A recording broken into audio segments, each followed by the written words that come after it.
Hi friends, हम study कर रहे हैं प्रोनाउन पर और आज का हमारा टॉपिक है रेसिप्रोकल प्रोनाउन, जिसको हिंदी में बोलते हैं पारस्परिक संबंधवाचक सर्वनाम। और ये दो रेसिप्रोकल प्रोनाउन है, एक है ईच अदर, दूसरा है वन अनादर। ईच अदर का मतलब दो वस्तुओं या दो व्यक्तियों के लिए इसका यूज किया जाता है, और वन अनादर का दो से अधिक व्यक्तियों या वस्तुओं के लिए यूज किया जाता है, और इनका हिंदी में मीनिंग होता है एक दूसरे को। तो ईच अदर यानी दो व्यक्तियों या दो वस्तुओं के लिए, और वन अनादर दो से अधिक व्यक्तियों या वस्तुओं के लिए। लेकिन आजकल जो इंग्लिश ग्रामर में इन दोनों का यूज कॉमन है, हम ईच अदर भी यूज कर सकते हैं, वन अनादर भी यूज कर सकते हैं। लेकिन जहाँ तक रूल्स की बात है तो आपको दो व्यक्तियों या वस्तुओं के लिए ईच अदर का ही यूज करना चाहिए, और दो से अधिक व्यक्ति या वस्तुओं के लिए वन अनादर का यूज करना चाहिए। जैसे राज और टिया एक दूसरे को प्यार करते हैं, यानी दो के बीच और एक दूसरे को, ठीक है। तो राज and Tiya love each other, यानी राज और टिया एक दूसरे को प्यार करते हैं, तो दो व्यक्तियों के बीच में है ये, तो यहाँ पे हम ईच अदर का यूज करेंगे।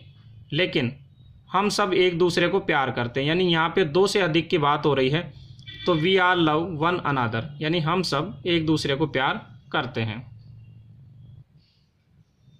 वे एक दूसरे की मदद करते हैं, ठीक है। तो यहाँ पे वे एक दूसरे की मदद करते हैं मतलब दो से अधिक व्यक्तियों की बात हो रही है, तो they help one another. The two girls love each other, यानी कि दोनों लड़कियां एक दूसरे को प्यार करती है, तो यहाँ दो के बीच में, इसलिए हम यहाँ पे ईच अदर का यूज करेंगे। अब हमें यहाँ पे एक चीज़ ध्यान रखनी है कि ईच अदर और वन अनादर का यूज सब्जेक्ट के रूप में नहीं होता है।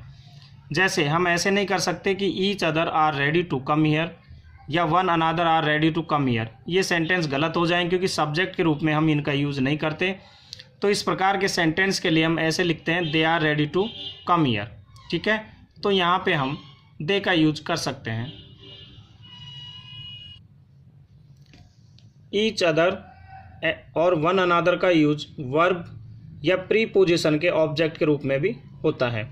जैसे you and see love each other, तो यहाँ पे ऑब्जेक्ट हुआ और ये है वर्ब, तो वर्ब के ऑब्जेक्ट के रूप में हमने ईच अदर का यूज किया। All the members of the family quarrel with one another, तो ये यहाँ पे प्रीपोजिशन है और प्रीपोजिशन के ऑब्जेक्ट के रूप में हमने वन अनादर का यूज किया। तो इस प्रकार से आपको एक बात ध्यान रखनी है कि ईच अदर और वन अनादर का यूज सब्जेक्ट के रूप में नहीं होता है, और ईच अदर वन अनादर का यूज हम वर्ब या प्रीपोजिशन के ऑब्जेक्ट के रूप में होता है, मतलब इसका यूज ऑब्जेक्ट के रूप में होता है। तो जब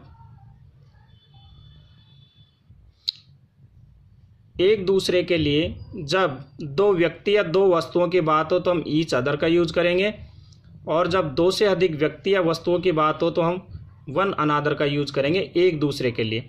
तो इस प्रकार से ये दो रेसिप्रोकल प्रोनाउन हैं। मुझे उम्मीद है छोटा सा वीडियो था, लेकिन आपको समझ में आया होगा। उम्मीद है आपसे, यदि आपको पसंद आया तो मुझे लाइक करें, सब्सक्राइब करें, एंजॉय करें और अपने साथियों को बताएं इस चैनल के बारे में। Thank you.